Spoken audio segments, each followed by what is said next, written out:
자, 오늘 살펴볼 물건은 집을 구하는, 전세를 구하는 세입자분들이 반드시 기억해야 될 물건이 될 것 같습니다. 부산시 부산 진구에 소재한 아파트 물건인데요. 보시면 전용 면적이 18평입니다. 전용 면적 실평수가 18평이니까 분양평수는 24평형 아파트가 될 것 같습니다. 아파트니까 당연히 토지와 건물을 일괄해서 한꺼번에 파는 거고요. 강제경매로 진행되고 있습니다. 강제경매는 소송을 해서 돈 달라고 소송해서 판결받아서 경매 신청하는 것을 말하고요. 다른 말로는 채무명의라는 말도 쓰는데 그냥 소송해서 판결받았다.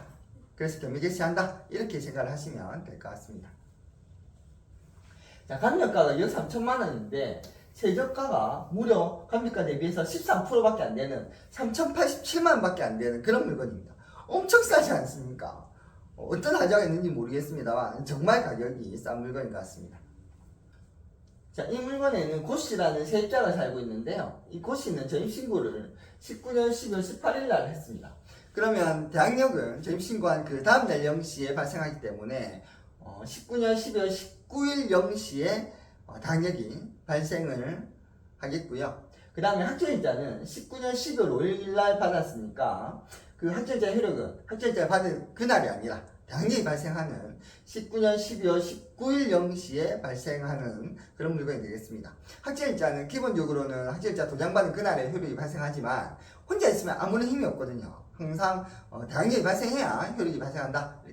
보통의 경우에는 전세 계약을 맺고 동사무소에 가서 전입신고를 할 때 그때 확정일자를 같이 받는다든지 아니면 전입신고를 하고 살다가 내 확정일자 아직 안 받았네? 그렇게 해서 이제 추후에 다시 이제 확정일자를 받아서 전입신고보다 확정일자가 늦은 경우가 대부분인데요.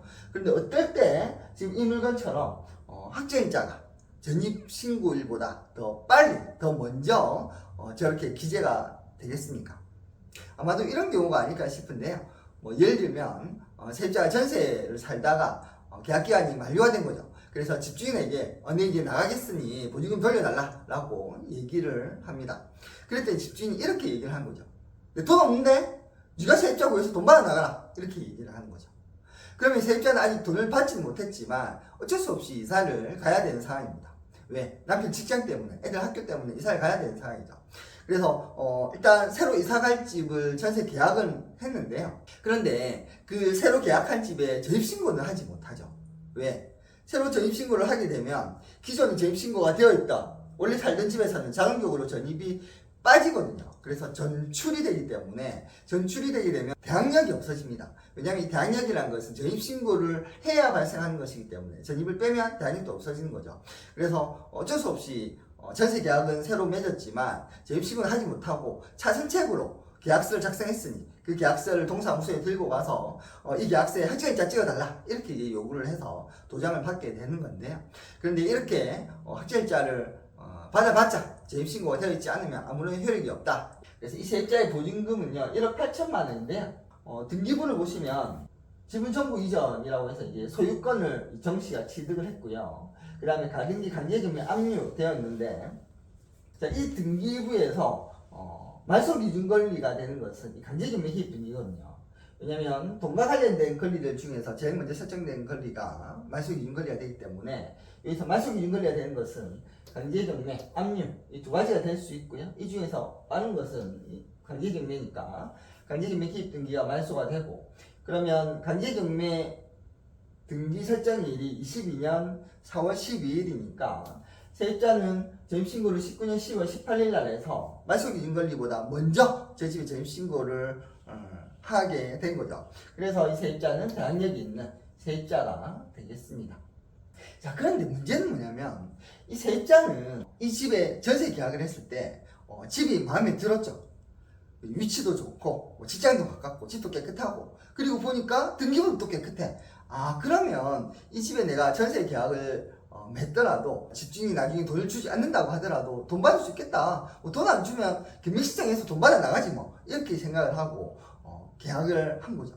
그런데 세입자가 이 집에 들어올 때는 등기부가 깨끗했는데 세입자가 들어오고 나서 어떤 권리가 설정이 되냐, 이 가등기가 설정이 되는 거죠. 20년 1월 13일 날 그러면 세입자가 들어오고 나서 한 달 정도 있다가 이 가등기가 설정이 됐다란 말이죠.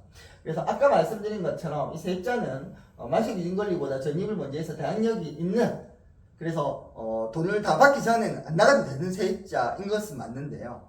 그런데 이 세입자 이후에 설정된 이 가등기 역시 마시기준 권리보다 빠르기 때문에 선순위가 되기 때문에 이 가등기는 경매 사건에서 낙찰이 되더라도 말소가 되지 않고 인수가 되는 그런 권리가 되는 겁니다. 그래서 낙찰자가 이 물건을 낙찰받고 소유권 취득하더라도 가등기는 계속 소멸되지 않고 남아있다가 이 가등기권자가 본등기라는 것을 하게 되면 소유권을 다시 잃어버릴 수 있는 그런 위험한 권리가 된다라는 거죠. 그래서 사람들이 이 물건을 사지를 않는 겁니다. 낙찰을 받지 않는 겁니다. 자, 그러면 이런 건 어떻게 될까요? 이 가등기권자는 이 집을 살 수 있겠습니까? 가등기권자는 못 사죠. 왜? 자기가 선순위라고 해서 이 집을 사봤자 대안에 있는 임차인이 있어서 보증금 1억 8천만 원 떠안아야 되는데 이거 어떻게 삽니까? 못 사죠. 그러면 세입자는 살 수 있을까요? 세입자는 못 사죠. 세입자는 자기보다 뒤에 설정되긴 했지만 어쨌든 이 가등기가 선순위이기 때문에 저 가등기를 또 떠안아야 되는 이런 물건이라서 낙찰을 받을 수가 없습니다. 그래서 이 물건은 어느 누구도 낙찰을 받을 수 없는 그런 계륵 같은 물건이 되는 거죠. 그래서 그러한 이유로 이 물건 지금 많이 가격이 떨어져 있는데, 자, 그러면 이 세입자는 이제 어떻게 해야 될까요? 뭘 어떻게 하긴 어떻게 합니까? 평생 이 집에 살아야죠. 그래서 우리가 전세 계약을 할 때 등기부가 깨끗하다라고 해서 안전한 것은 아니겠다라는 말씀을 드릴 수 있겠습니다. 자, 그런데 지금 이 물건하고 똑같은 권리 관계가 있는 그런 물건이 지금 부산에서 경매가 진행되고 있거든요. 그 물건을 한번 보도록 하겠습니다. 자, 이 물건은 2022타기 58744 부산시 부산 진구에 소재한 아파트인데, 아까 앞에 물건과 똑같은 부산 진구에 소재한 아파트가 되겠습니다.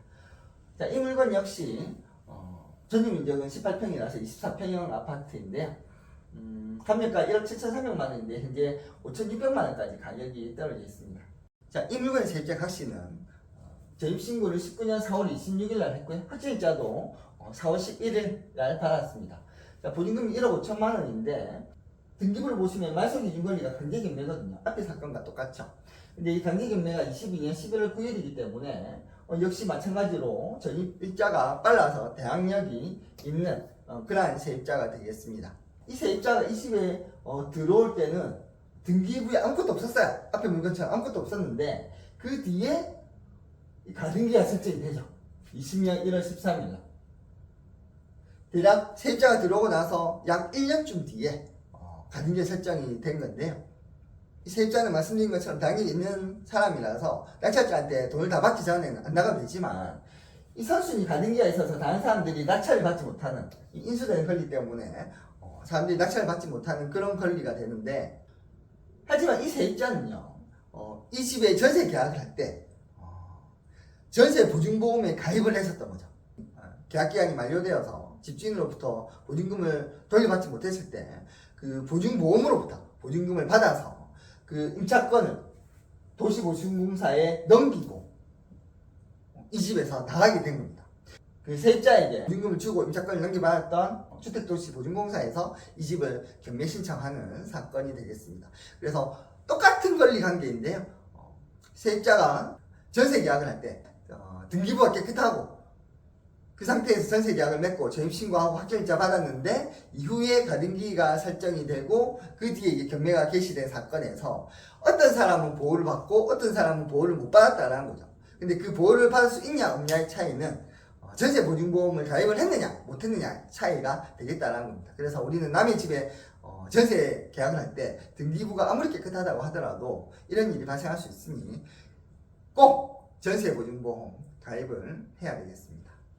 오늘은 여기까지입니다. 안녕.